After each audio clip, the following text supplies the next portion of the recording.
Hello students, good morning and welcome to class 4th EVS.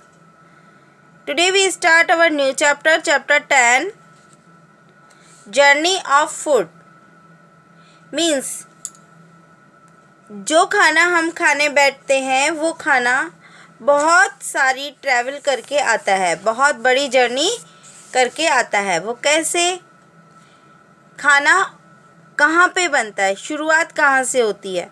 तो खाने को जो हम खाना खाने बैठे, मान लो चपाती खा रहे हैं, ब्रेड खा रहे हैं, तो वो किससे बनी? फ्लोर से। फ्लोर किससे बना? वीट से। वीट कहाँ से आया? फील्ड से। शॉप से लेकर आए, बट शॉप में कहाँ से आ रहा है? फील्ड से। फील्ड में उसको किसने उगाया था? फार्मर ने।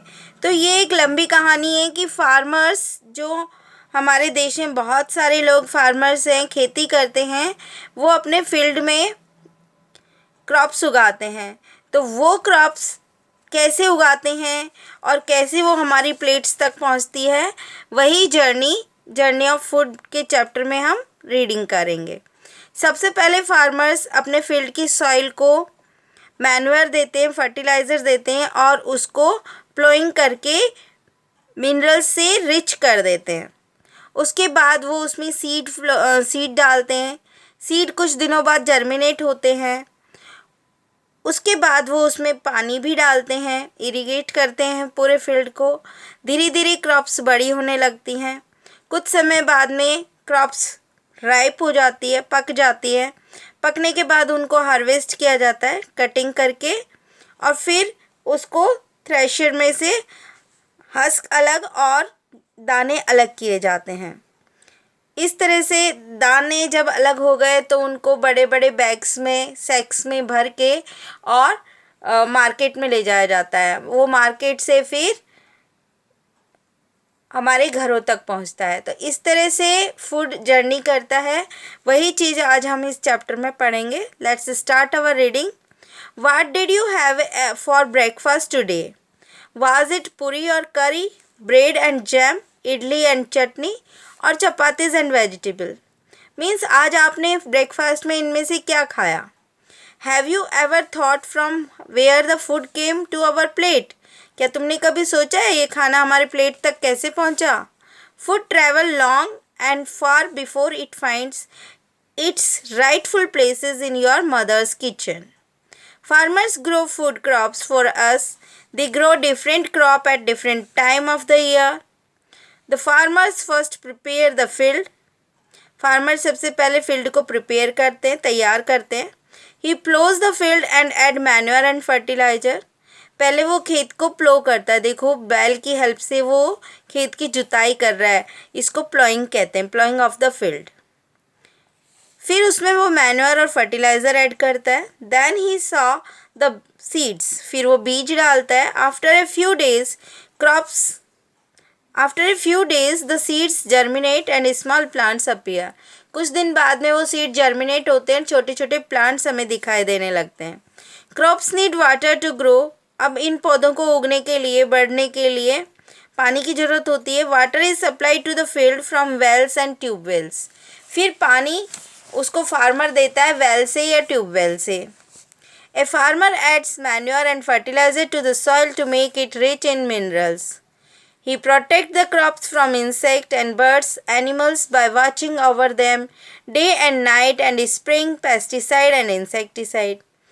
अब वो क्रॉप बड़ी होने लगी तो उसको इंसेक्ट से बचाना है, बर्ड से बचाना है, कुछ एनिमल्स उसको खा रहे हैं उनसे बचाना है, तो उसकी रखवाली करता है और पेस्टिसाइड और इंसेक्टिसाइड डालता है।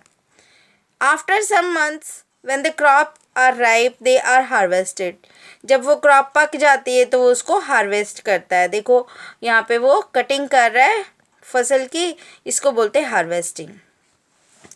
After the crop have been harvested, grains are separated from the plants. This is called threshing. अब ग्रेन्स की जो दाने की जो बाली है उसको थ्रेशिंग से अलग कर लिया जाता है और फिर उसको विनोइंग करा जाता है। विनोइंग मीन्स हस्क को रिमूव किया जाता है और ग्रेन्स को अलग किया जाता है। ऐसा पहले किया जाता था, अब तो थ्रेशर मशीन में ही दोनों काम हो जाते हैं, थ्रेशिंग का भी और विनोइंग का भी। मीन्स कचरा अलग हो जाता है स्टॉक का और वीट अलग यानी कि ग्रेन्स अलग डिफ्रेंशिएट हो जाते हैं। The grains are then packed and are ready to be supplied to the market. अब ग्रेन्स को एक बैग में भर के बड़े से और मार्केट ले जाया जाता है। Small farmers take the crop to the wholesale market in the tractor और bullock cart. Big farmers send them by the trucks and trains. Grains merchant and fruit and vegetable sellers from the town or city came to the mandi and buy the products in the bulk. अब जो बड़े farmers होते हैं वो तो tractor और trains में अपने सामान को लेकर जाते हैं, अपने गेहूँ या जो भी फसल उन्होंने उगाई है। और जो छोटे मार्केट सेलर्स होते हैं, होल सेलर्स होते हैं, वो ट्रैक्टर और बुलक कार्ट्स में फिल करके लेकर जाते हैं और मंडी में ले जाते हैं, वहाँ उसको बेचते हैं। कुछ ग्रेन मर्चेंट्स और वेजिटेबल सेलर्स जो होते हैं वो मंडी से बहुत सारी मात्रा में सामान खरीदते हैं और अपने खुद के एरिया में ले जाकर उसको रिटेल प्राइस पे बेचते हैं। They carry them to the areas and sell in retail. Then we buy these food items from the local market. और इस तरह से लोकल मार्केट से हम ये सारा फूड अपने घर तक लेकर आते हैं। Finally we buy food crops from the shopkeepers and vendors. We buy cereals, pulses, sugar and oil from grocers. We buy vegetable from green grocers and fruits from the fruit seller. हम shopkeeper से crops और vendors से crops food items खरीद लेते हैं। Grocer से हम परचूनी का सामान लेते हैं। ग्रीन ग्रोसर से वेजिटेबल्स हम ले लेते हैं। फ्रूट सेलर से फ्रूट्स ले लेते हैं। तो फार्मर्स तो इनको उगा के और बेच देता है, उसके बाद अलग अलग लोग इनको सेल करते हैं और हम लोगों के घर तक पहुंचता है। We have learned about the journey of food from the farms of to our tables. Let's now read about the variety of food that is obtained from plants. अब हमें वो पता करना है कि अब कितने टाइप्स की वैरायटीज़ में ये प्लांट्स ग्रेन्स उगते हैं और वो हमारे पास किस तरह से आते हैं। तो स्टार्ट करते हैं फूड ग्रेन से, क्योंकि ग्रेन ही सबसे मेन है जिससे हमारी चपाती रेडी होती है। Food grains like rice, wheat, oat, millets and corns are cereals. इनको हम सीरियल्स कहते हैं। खाली राइस को छोड़कर बाकी सारी चीज़ों से हम हमारी चपाती बनाते हैं। Rice and wheat are main food crops. Rice और वीट मेन फूड क्रॉप होती है, क्योंकि जब तक ये अपने खाने में नहीं होता तब तक कहते हैं कि पेट ही नहीं भरा। Rice is usually boiled and eaten. It is also ground into flour to make idlis and dosas. Wheat flour is used to make chapati, bread, pastries and many other things. Here the picture of rice, wheat and corn given here. Look at these pictures. The next question is here. Find out and write what is need to make the following food items. ये food items जो नीचे दिए हुए हैं किससे बनते हैं उनके नाम आपको राइट करने हैं। ऊपर वाला जो पैराग्राफ है उसी के अंदर इसका है आंसर। तो whenever you read this, then you find the answer of these questions. So solve this question and read the chapter Journey of Food. Thank you.